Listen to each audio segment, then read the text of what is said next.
Удачнинский ГОК отработал год, выполнив все плановые показатели. Ирина Балкова встретилась с директором комбината Александром Махрачевым, который рассказал об успехах и достижениях, а также поделился планами на будущее. Подробности далее.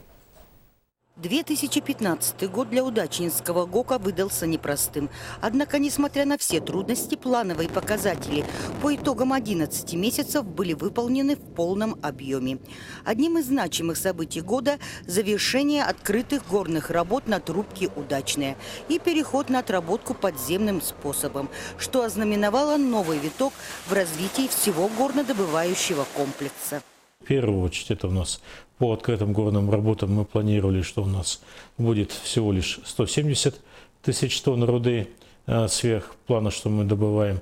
Их оказалось значительно больше, где-то порядка мы просчитываем 440 тысяч тонн. Поэтому мы взяли на себя повышенные обязательства и нам их утвердили по декабрю месяцу. Мы должны добыть 150 тысяч тонн для того, чтобы обеспечить дальнейший фронт работы на январь-февраль месяц. Еще одним из важных событий года – это начало строительства автодороги к Верхнемунскому месторождению. Напомним, что на протяжении долгого времени предлагались разные варианты доставки руды. И все же, рассмотрев все технико-экономические показатели, специалисты пришли к окончательному решению.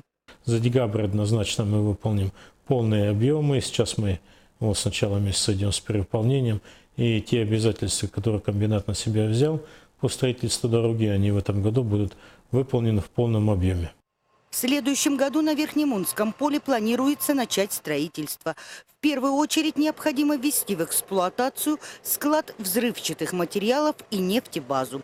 Также в текущем году были утверждены объемы по отработке руды с трубки Зорница. Если до этого с этого месторождения обрабатывали по 1 миллиону тонн руды в год, то в 2016 в плане 3 миллиона тонн руды. По фабрике номер 12 задача номер 1 – запуск тяжелосредной установки. Подводя итоги работы цехов Удачнинского ГОКа за 2015 год, стоит отметить, что год был тяжелым, как говорят специалисты, переломным, но все же был удачным. Задачи выполнены, цели определены, а значит, впереди надежное будущее.